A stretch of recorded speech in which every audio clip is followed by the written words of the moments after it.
Deafrowe with Deafrowe Closed Caption, and I'm back again with another review.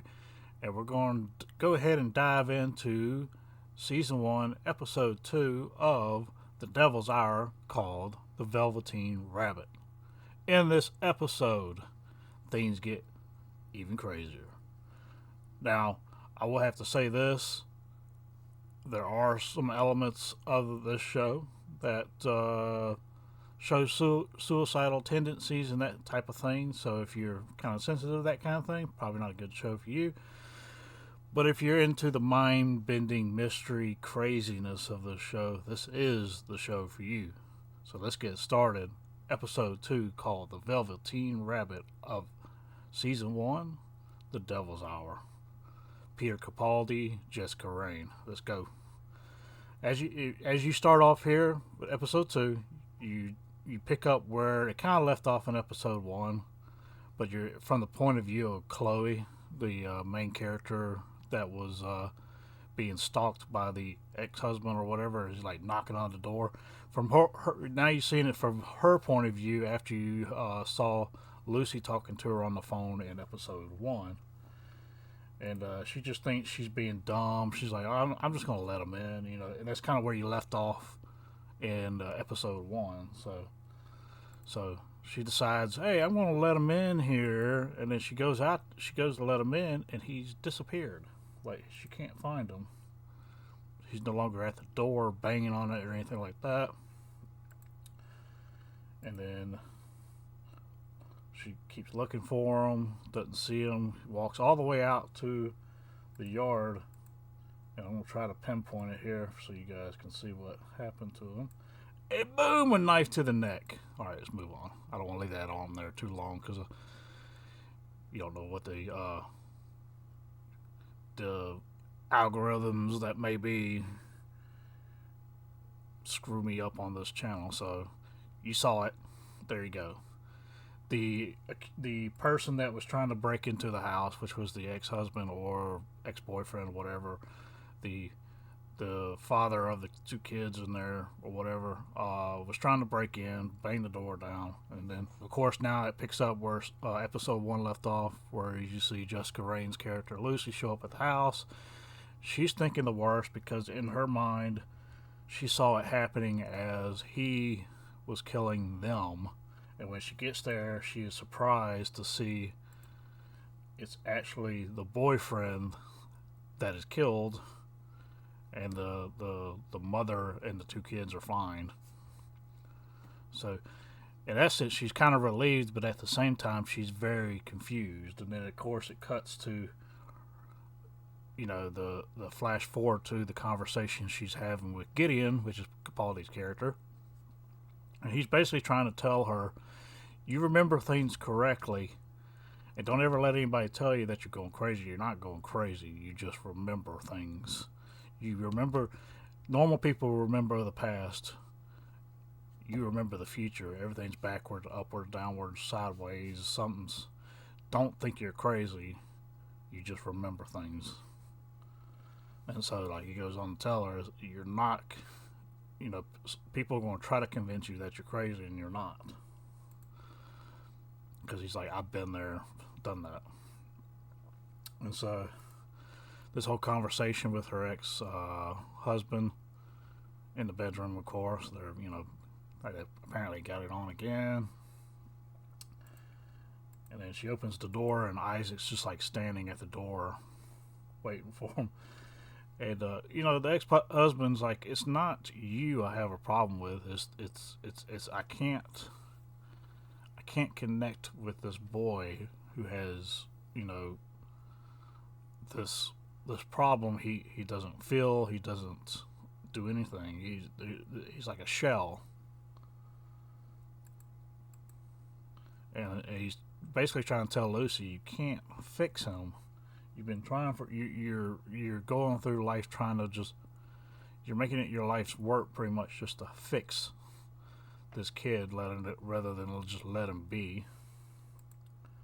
So they get in an old argument about that. He's at the door. She talks to him. Go back to bed. Whatever. Next day they go to a toy store, and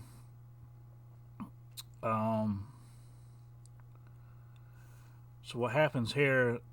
Apparently, she's done this a lot because you find out later she has a bunch of the same toys that he constantly picks the same toy regardless of her telling him you could pick anything in the store. It doesn't matter what the cost is, you can have it. And he always comes back with, if I could try to get a picture of, yeah, there you go. It's kind of, the box right there has like a flower in it, like a pink flower of some sort, like a plastic pink flower. And apparently he gets it every time they go to the toy store. And then when they get home, what you see right here, I don't know if I can pick it up right. There it is. Yeah, you see the flower sitting on the table right there, and she's like, "Come in here, play with this like you're gonna play with a toy." And it looks like a kid pretending to play with something he really doesn't want. And she's like, "Whatever."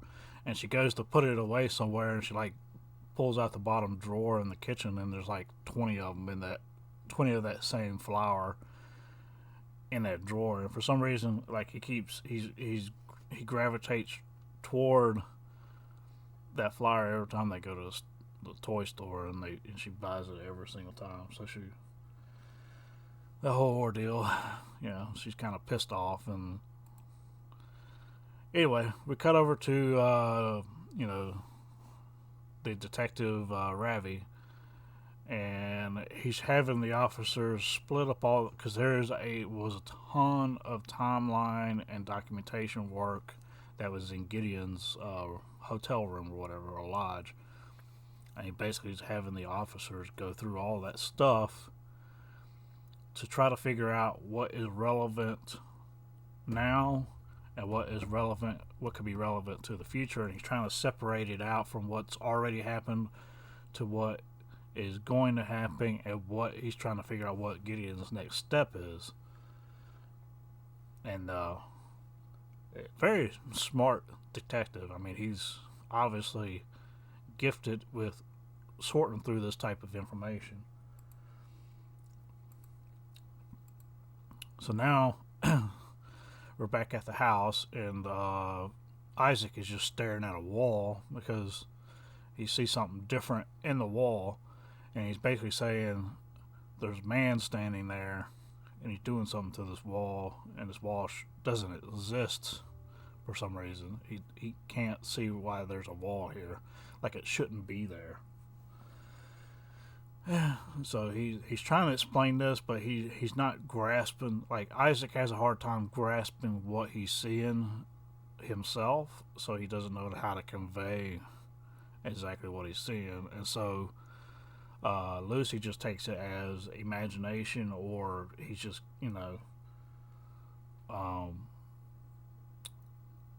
he's maybe having a psychological issue where he's just seeing things that shouldn't be seeing or whatever. But yeah, so now the detectives are going around trying to find, because at the end of, like you saw in the end of episode 1, they had that one thing in Gideon's lodge. He has where is Lucy Chambers, and they're basically tracking down all the different Lucy Chambers in the local area and questioning them and seeing if they're the right Lucy Chambers. And of course, they every time they come across a Lucy Chambers, it ends up being the wrong one. Which of that one was one of the Lucy Chambers they were talking to at that little. Anyways, and then she takes Isaac back to the psychiatrist, and she's telling the psychiatrist, he buys this toy every time and doesn't defer away from buying that flyer toy every single time. So she decides to do a test with him, and he knows what emotions are and what emotions look like. He doesn't know how to convey emotions. And even the psychiatrist says, "What is sad and what makes you sad?" He's like, "I don't know." "Well, what makes your mommy sad?" And he goes, "Me." And in essence, it's true. I mean, he hits the nail on the head with it, but at the same time, he's not sure why. He's observing. It's like he's observing. He's like an outside person observing the inside and seeing it for what it is, but he doesn't quite understand it. He's given definitions, and that's what he goes off of. And of course, they're back. And what's weird is there's this one scene right here where she goes back to work, takes Isaac to school, goes back after the psychiatrist visit. She goes back to work, and she's backing the car up into the parking spot at work. All right. And at first, this shot here. At first, when you see this scene, pay close attention, because when you first see this scene when she's pulling in, that car is not there. And then when she starts to back up, all of a sudden that car appears, and she backs right into that car. And you're seeing this scene from her point of view, because that's what she's seeing. She saw that car wasn't there and decided to back into that spot, and then she backed right into a car, realizing that there was a car there, and she didn't know it was there. Because from her point of view, that car was not there. And that's one of those deja vu things that she kind of chalks up to that, but at the same time, she thinks for herself that she's going crazy, and the stress and all this stuff's just getting to her and that kind of thing. It's not really. There's more to the situation than she realizes. So we get further on, and she's talking to one of her employees or whatever, and basically they had to put Chloe up. Chloe had to go move in with her sister because the murder of her ex-boyfriend or whatever in her front yard basically made her entire house a crime scene, so she's had to go live with her sister for a small bit while they get that cleaned up. And then, as you see right after that office visit, she goes to see Chloe at the apartment, and that whole ordeal. And Chloe's talking about how now she wakes up in the morning at a certain time, and then she has this very intense acid reflux, like a stabbing pain to her heart.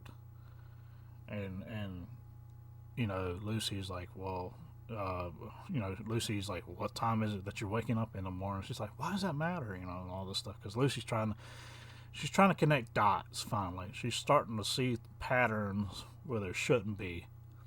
Like, why is Chloe having this stabbing pain in her chest all of a sudden after a night in her mind that she was supposed to die of a stabbing?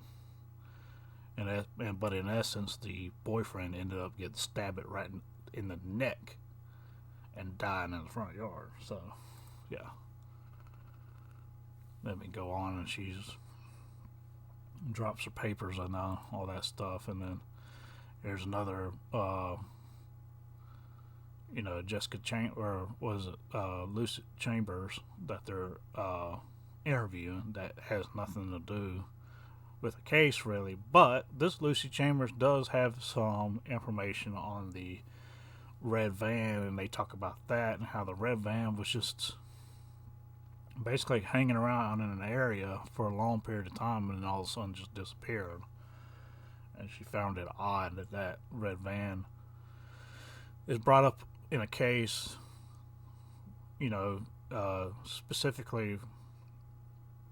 And what Ravi deduces finally is that red van was there looking at her because of her name. And then when that person realized that's not the Lucy Chambers he was looking for, that person left, which was Gideon. So that's why he's like, yeah, don't alert too many, we're not going to protect all the Lucy Chambers. We're looking for one specific Lucy Chambers. We know this one's not one of them because he could have taken her at any time, and he didn't because this wasn't the one he was looking for. So they pass on her pretty much being the right Lucy Chambers, obviously, because we know who it is.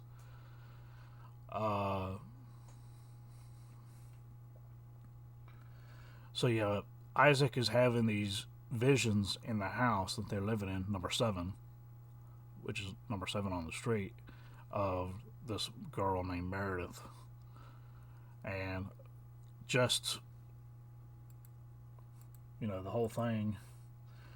Oh, here's the other thing. Ravi sees this drawing on the wall.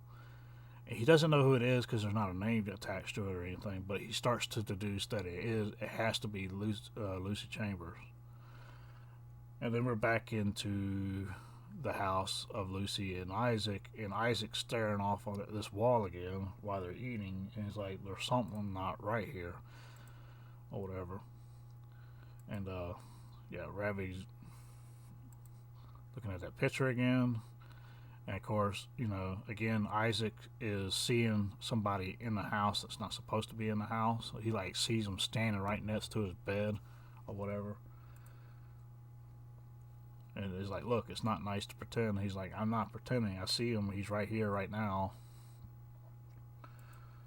But he's not able to express what it is he's seeing exactly, or who he is seeing. So then, go further. Of course, she wakes up at 3:33 again. And like I said before in the last episode, if any of you guys know where you can find a clock like that, let me know, because that's a cool damn looking clock to me. And of course, she starts to see things as well in the house, and she's like putting her ear up to the wall. I'm like, what's going on? But like I said, she thinks it's deja vu. So she finally goes to meet the new neighbors, and the wife of the house that they're. She's like, yeah, we put in an offer for the house that you live in, but you put in a better offer and ended up getting it. That kind of thing. And that's the first time Lucy Chambers is starting to connect the dots a little bit on why things are strange in that house, I guess, so to speak. And then as she talks more and more to the wife, she realizes that the husband is into construction. He loves to change things in the house and make it his own type deal. So the fact that Isaac's looking around the house and seeing this guy moving all over the place and changing things to the house, and they were supposed to originally get that house, but the reason they didn't get that house because Lucy Chambers put in a better offer on the house than they did. So then they talk about her daughter. Her daughter's name happens to be Meredith, and Meredith happens to be the name of the character that Isaac draws and has pictures of on their refrigerator back at home. And you see Lucy's starting to look around, and she recognizes certain things as things that Isaac has drawn or bought, and then all of a sudden she sees this. The flower that Isaac has been having her buy over and over and over again. A toy store goes to a toy that belongs to Meredith, and when they moved, they lost that one flower that connects the entire thing at the very top. And Isaac knew that she was missing it because in his vision, in his reality that he is seeing from their house, number 7, he can see Meredith and the mother and the father in their house. He's seeing that timeline is what it is. And then we go back to Gideon, and he's talking to her about, look, the things that you will remember. You remember things from the future that you shouldn't remember. Normal people remember things from the past. How do you explain remember things from the future? Like the stabbing, for instance. You remember it as her and the 2 kids dying by the boyfriend's hands, ex-boyfriend's hands, whereas it changed now to the ex-boyfriend actually dying from a stab. And so on and so on. He's trying to explain to Lucy, you're not crazy. People are going to try to tell you you're crazy, and it's not deja vu. It's none of those things. He's kind of alluding. He's trying to help her come to terms with who he is and who she is. But in her mind right now, she just thinks he's like a predator, slash, child kidnapper and all this other stuff. She's very one-dimensional with him right now.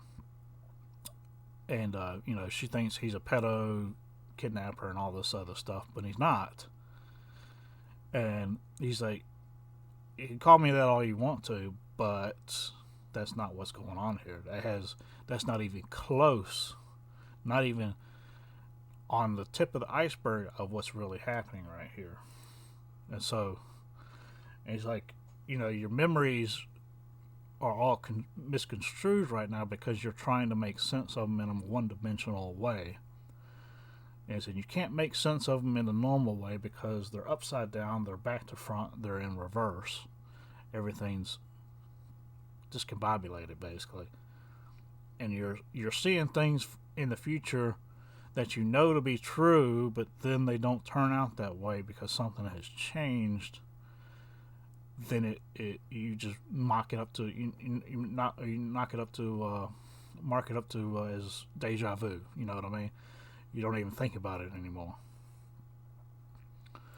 So yeah, and then next day, Isaac's at the playground or whatever, and this Isaac doesn't have any feelings or anything of that sort, and these kids walk up to him basically and start just telling him to do stuff. I mean, he doesn't understand why they want him to do that, but he does it anyway because he just thinks that's what you're supposed to do. You do what people tell you to do, and so the kids just tell him to keep hitting himself, and then he does that. And it wasn't even the kid in the middle that was telling him to do anything. The only thing the kid in the middle right there was telling him to do was like, hey, pick your nose, ew, that's gross, and all that stuff. He was just playing around. But then the shorter kid to the right there, not all the way to the right, but the one next to the one all the way to the right, if you're looking at the screen, he talks up and says, hit yourself in the face. And then he gets carried away and says, harder, hit your face in harder, and like over and over and over again until Isaac starts to bleed from the nose and all this other stuff. And then Ravi makes a incredible discovery here. He starts to see the name Isaac appear on a lot of the papers, and he doesn't know who Isaac is.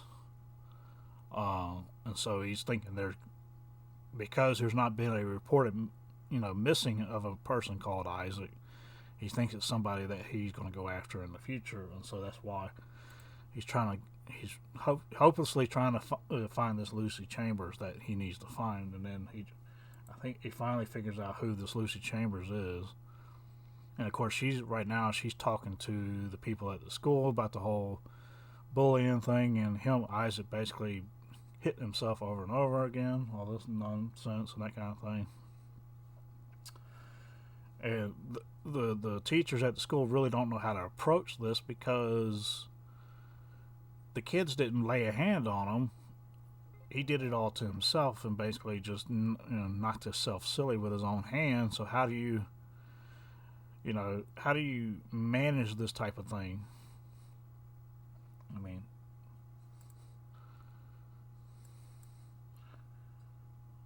so this is basically when Lucy finally admits that Isaac is broken and I don't know how to fix him. And there's something severely wrong with him and I don't know how to fix it. So she basically ends up having to take him home. And then that's when Detective Ravi, he shows at the child services place and is asking for he's narrowed it down to the Jessica Chambers that works for the child services place. He's talking to some of the employees there. He notices the picture on the wall with her standing front and center. This is her because he's seen that he notices her because of that drawing that he has on the computer from which they took a picture of in Gideon's lodge. It realizes this is the Lucy Chambers. And then when he asks, well, where is she? It was like, oh, she had to go do something with her son, Isaac. Isaac, who's Isaac? And then, like, they tell him that Isaac's her son, and then another click, he's like, wait a minute, Isaac appears like 30-something times in these documents. Something's going on here. We got to get to her quick or whatever. And then Lucy shows up at the house. They go through the back door, and it's unlocked, wide open. They get in, and it ends up being Mike, which is the dad of Isaac. And Mike's talking about moving on with another woman and all this other stuff. And then she's talking like, look, I don't need you to love me. I need you to love him. And he's like, I can't do that. I want to. I just don't know how, because he doesn't show anything back. I don't know if what I'm doing is correct or not. And so they go on about that whole ordeal. And then, they finally just blow up on each other and all this other stuff. And finally, some truth comes out between the two of them. Like, they're basically just living alongside each other, pretty much. They're not really, like, they love each other, but they're not in love and all this other stuff. But yeah, she basically tells him, like, hey, when we're together, I'm actually thinking of somebody else and all this other stuff. I was like, okay, that's nice. I'm going to leave now. And so he goes out the front door where his car is. And she comes and chases him out and talks to him in the car. And she's like, next time, don't break into the house. And he's like, I didn't. I came through the front door. She's like, what? You came through the front door? And she realizes the back door was opened by somebody else. Yeah. So she's like, yeah, I came through the front door. So she runs back in the house. And she's just searching for Isaac. And she's like, what is going on? Then, of course, then they got her address. They're coming there. Like everything's starting to converge now on this episode 2. You're fixing to have Ravi finally meet Lucy Chambers for the first time, because now, as you can see, and they get up to this door. I'm trying to get into this. Yeah, it says like there's 43 references to Isaac. Then they're trying to get to her, and then all of a sudden, she gets to Isaac's room, and he's gone. He's no longer there. Like, just straight up missing from the house. And she's pissed off at Gideon, and Gideon's trying to explain, it's not what you think. I didn't take your son. Something else is happening. And she just basically doesn't want to hear it and tells him to shut up. What'd you do to my son and all this stuff? And he's trying to explain it's not anything what you think it is. Of course, she's mad at him, screaming at him and stuff like, what'd you do to him? Where is he? And all this other stuff.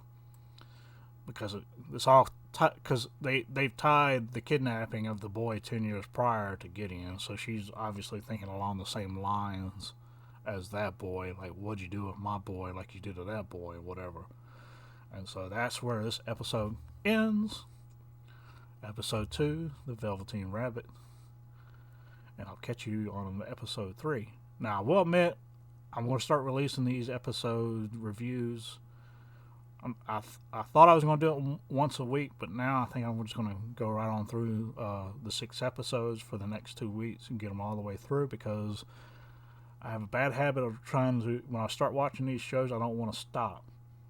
And so for my mind to be fresh on it, I'm going to have to go ahead and just do these videos and put them out for you guys, because once I get started on a show like this, I don't want to stop. So if I wait and do one a week like this, it's going to get annoying for me. So I'm just going to go ahead and start putting these videos out for you guys of the episodes that come out. And I'll probably have all 6 episodes done as a review for this season 1 before the end of October, hopefully. So then we're set up and ready to go for season 2 of The Devil's Hour. More Capaldi, more Jessica Raine, and hopefully some of these other characters are brought back. You understand why when I say that when we start getting into episode 3 of the next review. But for now, that's the end of this review. Please like, subscribe, and share if you like my reviews. Hit that notification bell if you want to see more of my reviews, especially of the Devil's Hour that I will be putting out pretty soon here and more frequently. And I think I'll see you out on the edge of another review. That's Deafrowe out.